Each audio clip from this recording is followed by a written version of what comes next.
옹기마을, 해질녘 붉은 노을이 옹기 굽는 가마터에 길게 드리웠다.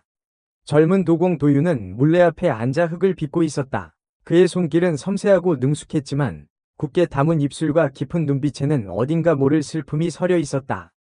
도윤아, 저녁은 먹었느냐? 어머니 서씨의 힘없는 목소리가 들려왔다. 도윤은 하던 일을 멈추고 어머니를 돌아보았다. 헬쑥한 얼굴, 깊게 패인 주름이 그의 마음을 아프게 찔렀다. 곧 먹겠습니다, 어머니. 오늘은 꼭 일찍 들어가세요. 도윤은 애써 밝은 목소리로 말했지만 어머니는 그의 속마음을 꿰뚫어 보는 듯했다. 괜찮다. 내 걱정은 말고 일이나 하거라. 서씨는 힘없이 웃으며 돌아섰다. 도윤은 어머니의 뒷모습을 바라보며 깊은 한숨을 내쉬었다. 그는 태어날 때부터 저주를 받았다고 했다. 그가 사랑하는 사람들은 모두 불행해진다는 끔찍한 저주. 아버지는 그가 어릴 적 세상을 떠났고 어머니는 병약하여 하루하루 힘겹게 버티고 있었다. 그때 낯선 발걸음 소리가 들려왔다. 고개를 돌리니 웬 아름다운 여인이 가마터 입구에 서 있었다. 연화였다. 권가, 위 외동딸이자 아름답기로 소문난 그녀가 어쩐 일로 이런 누추한 곳에 왔을까? 저, 혹시 도윤 도공님이 되십니까? 연화는 조심스럽게 물었다. 그녀의 목소리는 맑고 고왔지만 어딘가 불안함이 묻어났다. 제가 도윤입니다만 무슨 일로? 도윤은 자리에서 일어나 연화에게 다가갔다. 가까이서 보니 그녀의 아름다움은 더욱 빛을 발했다. 하지만 그녀의 눈빛에는 슬픔과 절망이 가득했다. 실은 도공님께 부탁드릴 것이 있어 왔습니다. 연화는 품에서 작은 비단 주머니를 꺼냈다. 주머니 안에는 찻잎과 함께 정교하게 세공된 옥구슬이 들어있었다. 이 찻잎과 옥구슬로 특별한 닭이를 만들어 주실 수 있겠습니까? 아버지께 드릴 선물입니다. 연화의 말에 도윤은 의아한 표정을 지었다. 권가는 대대로 법술을 부리는 명문가였다. 그런 가문에서 왜 하찮은 도공에게 닭이를 부탁하는 것일까? 권가라면 법술로 이름난 가문이 아닙니까? 어째서 저 같은 천한 도공에게? 연화는 다급히 도윤의 말을 막았다. 그녀는 주위를 둘러보며 불안한 기색을 감추지 못했다. 제발 부탁드립니다. 이 닭이는 제게 아주 중요한 것입니다. 연화의 간절한 눈빛에 도윤은 거절할 수 없었다. 그는 찻잎과 옥구슬을 받아들고 조용히 고개를 끄덕였다. 알겠습니다. 최선을 다해 만들어 보겠습니다. 그날 밤 도윤은 밤늦도록 물레를 돌렸다. 그의 손끝에서 흙은 아름다운 곡선을 그리며 살아나는 듯했다. 연화의 슬픈 눈빛, 간절한 부탁이 그의 마음속에 깊이 새겨져 있었다. 이 닭이에 무슨 비밀이 숨겨져 있는 걸까? 도윤은 흙을 빚으며 끊임없이 생각했다. 그는 아직 알지 못했다. 이 닭이가 자신의 운명, 그리고 연화와의 얽히고 설킨 인연의 시작이 될 것이라는 것을. 그리고 그들의 사랑이 얼마나 뜨겁고 위험한 불장난이 될 것인지도. 밤이 깊어질수록 도윤의 작업은 더욱 몰입되었다. 그는 찻잎의 향긋함과 옥구슬의 영롱함을 담아내려 애썼다. 흙을 만지는 그의 손길은 마치 사랑하는 여인의 살결을 어루만지듯 부드럽고 조심스러웠다. 그때 도윤의 등 뒤에서 서늘한 기운이 느껴졌다. 그는 천천히 고개를 돌렸다. 어둠 속에서 한 노인이 그를 지켜보고 있었다. 하얀 도포 자락이 달빛에 희미하게 빛났다. 무명도사였다. 밤이 깊었거늘 아직도 잠 못 이루고 있구나. 무명도사의 목소리는 낮고 굵었지만 어딘가 모르게 따뜻함이 느껴졌다. 도사님, 어쩐 일이십니까? 도윤은 자리에서 일어나 예를 갖췄다. 무명도사는 마을에서 신통력으로 이름난 인물이었다. 내 손길에 담긴 간절함이 나를 이끌었느니라. 그 닭이 범상치 않은 물건이더구나. 무명도사는 도윤이 만들고 있는 닭이를 가리켰다. 그의 눈빛은 날카롭고 예리했다. 도사님, 혹시 이 닭이에 대해 아시는 것이 있습니까? 도윤은 조심스럽게 물었다. 무명도사는 잠시 침묵하더니 입을 열었다. 그 닭이는 한 여인의 운명을 바꿀 열쇠가 될 것이다. 그리고 너의 운명도 제 운명 말씀이십니까? 너는 저주받은 운명을 타고났다. 네가 사랑하는 사람들은 모두 불행해질 것이다. 무명도사의 말에 도윤은 가슴이 철렁 내려앉았다. 그는 자신의 운명에 대해 어렴풋이 알고 있었다. 하지만 이렇게 직접적으로 확인받으니 더욱 두려움이 몰려왔다. 하지만 그 저주를 풀 방법이 있습니다. 무명도사는 품에서 작은 호리병을 꺼냈다. 호리병 안에는 맑고 투명한 액체가 담겨 있었다. 이것은 영혼의 물이다. 이 물을 닭이에 담아 네가 사랑하는 여인과 함께 마시면 저주를 풀 수 있을 것이다. 제가 사랑하는 여인. 도윤은 혼란스러웠다. 그는 아직 누구를 사랑한다고 말할 수 없었다. 하지만 연화의 얼굴이 떠오르자 가슴 한구석이 뜨겁게 달아올랐다. 잊지 말 거라. 기회는 단 한 번뿐이다. 너의 선택이 너와 그 여인의 운명을 결정할 것이다. 무명도사는 말을 마치고 홀연히 사라졌다. 도윤은 호리병을 손에 쥔 채 밤새도록 고민했다. 다음날 도윤은 완성된 닭이를 들고 권가를 찾아갔다. 권가의 저택은 웅장하고 화려했지만 어딘가 모르게 음산한 기운이 감돌았다. 도윤은 긴장된 마음으로 연화를 기다렸다. 마침내 연화가 나타났다. 그녀는 어제보다 더욱 수척해 보였다. 그녀의 눈은 붉게 충혈되어 있었고 입술은 바싹 말라 있었다. 도공님, 오셨군요. 연화는 힘없이 웃으며 도윤을 맞이했다. 도윤은 그녀에게 닭이를 건넸다. 약속대로 닭이를 완성했습니다. 연화는 닭이를 받아들고 조심스럽게 살펴보았다. 그녀의 손길이 떨리고 있었다. 아름답습니다. 정말 감사합니다. 연화는 감탄하며 닭이를 어루만졌다. 그때 그녀의 눈빛이 달라졌다. 그녀는 결심한 듯 도윤을 바라보았다. 도공님, 저와 함께 이 닭이의 차를 마셔주시겠습니까?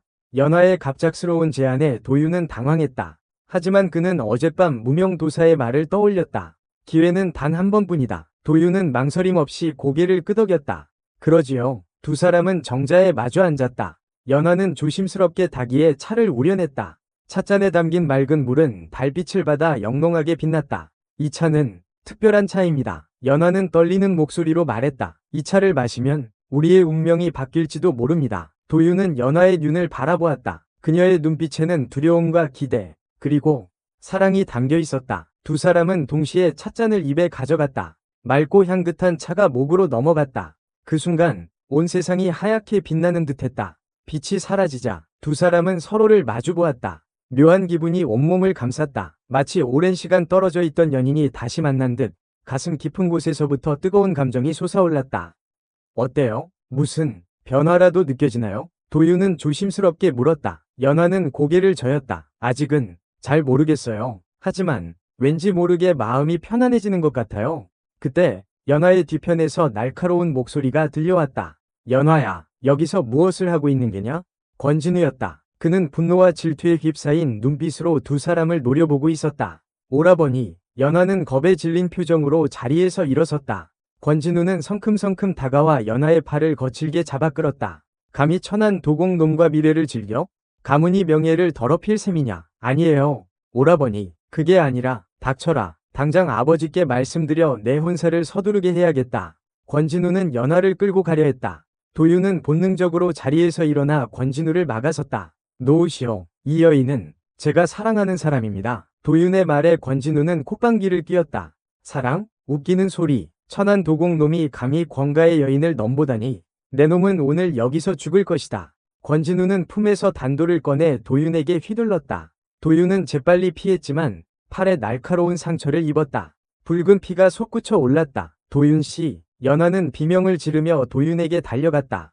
그녀는 자신의 옷자락을 찢어 도윤의 상처를 묶어주었다. 괜찮아요. 이 정도는 아무것도 아닙니다. 도윤은 연화를 안심시키려 했지만 그의 눈빛은 흔들리고 있었다. 그는 권진우를 이길 수 없었다. 이제 그만 포기해라. 도윤, 너는 나를 이길 수 없다. 권진우는 비웃으며 다시 단도를 휘둘렀다. 그때 연화가 도윤의 앞을 막아섰다. 안 돼요. 제발 오라버니를 해치지 마세요. 비켜라. 연화, 이 놈은 죽어야 한다. 싫어요. 차라리 저를 죽이세요. 연화는 눈물을 흘리며 애원했다. 그녀의 간절한 모습에 권진우는 잠시 망설였다. 하지만 그의 눈빛은 여전히 차갑고 냉혹했다. 좋다. 내 소원대로 해주마. 권진우는 단도를 연화에게 겨누었다. 도윤은 절망에 빠졌다. 그는 사랑하는 여인을 지킬 수 없었다. 그때 도윤의 머릿속에 무명도사의 말이 떠올랐다. 너의 선택이 너와 그 여인의 운명을 결정할 것이다. 도윤은 마지막 희망을 걸고 품에서 호리병을 꺼냈다.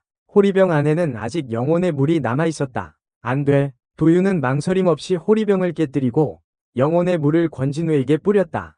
영혼의 물은 권진우의 몸에 닿자마자 하얀 연기로 변하며 사라졌다. 권진우는 고통스러운 비명을 지르며 바닥에 쓰러졌다. 그의 몸은 격렬하게 떨렸고 눈빛은 광기로 번뜩였다. 크악, 이게 무슨 짓이냐? 권진우는 괴로운 듯 머리를 감싸 쥐었다. 그의 머릿속에는 수많은 기억들이 폭풍처럼 몰아치고 있었다. 그것은 권가, 대대로 내려오는 비밀, 그리고 도윤에게 씌워진 저주의 진실이었다. 오래전 권가의 조상은 욕심에 눈이 멀어 강력한 힘을 얻기 위해 끔찍한 주술을 사용했다. 그 주술은 수많은 무고한 사람들의 희생을 대가로 요구했다. 희생된 사람들의 원호는 권가에 저주를 내렸고 그 저주는 대대로 이어져 내려왔다. 도윤의 가문은 대대로 권가의 주술에 희생된 사람들이었다. 도윤에게 씌워진 저주는 바로 그 원혼들의 복수였던 것이다. 권진우는 영혼의 물을 통해 그 모든 진실을 알게 된 것이다. 내가 무슨 짓을 한 거지?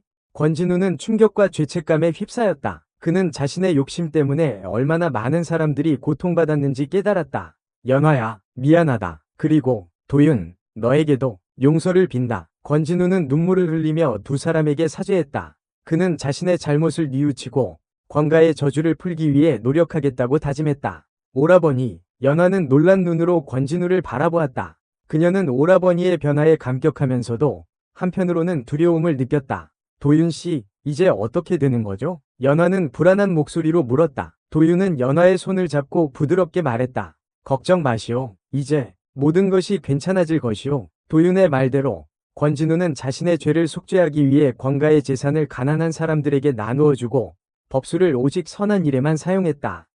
그는 또한 도윤과 연화의 사랑을 인정하고 두 사람의 앞날을 축복했다. 도윤과 연화는 마침내 모든 역경을 이겨내고 사랑의 결실을 맺었다. 두 사람은 서로를 깊이 사랑하고 의지하며 행복하게 살았다. 하지만 그들의 행복은 영원하지 않았다. 도윤에게 씌워진 저주는 완전히 풀리지 않았던 것이다.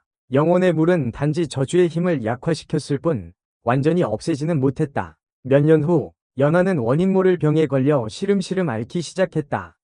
도윤은 백방으로 약을 구하고 의원을 찾아다녔지만 연화의 병은 점점 깊어져만 갔다.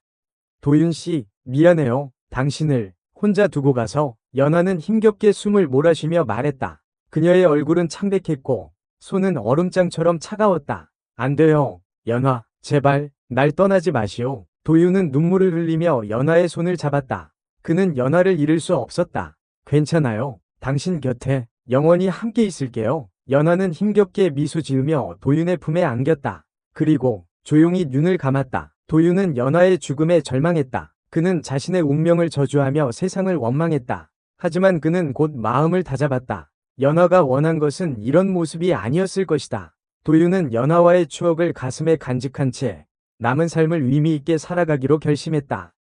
그는 마을 사람들에게 옹기 만드는 법을 가르치고 가난하고 어려운 사람들을 도왔다.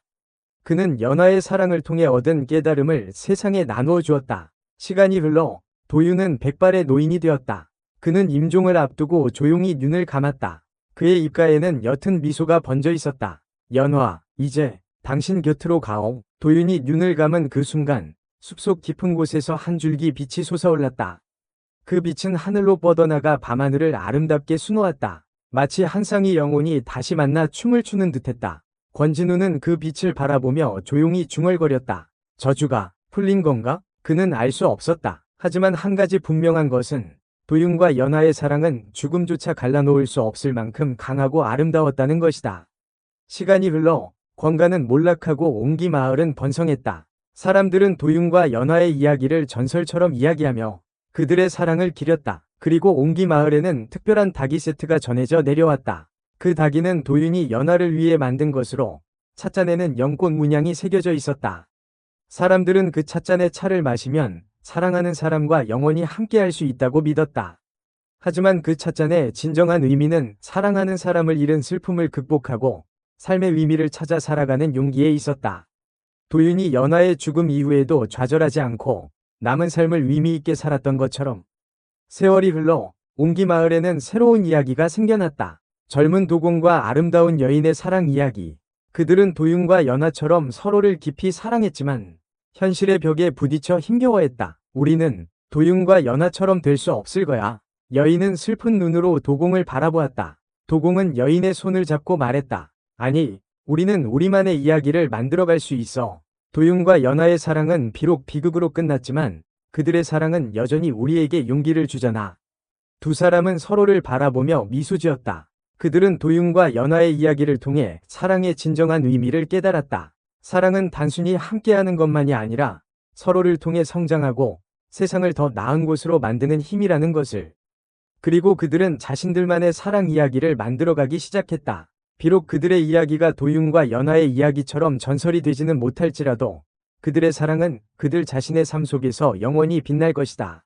옹기 마을의 가마터에는 오늘도 붉은 불꽃이 타오르고 있었다.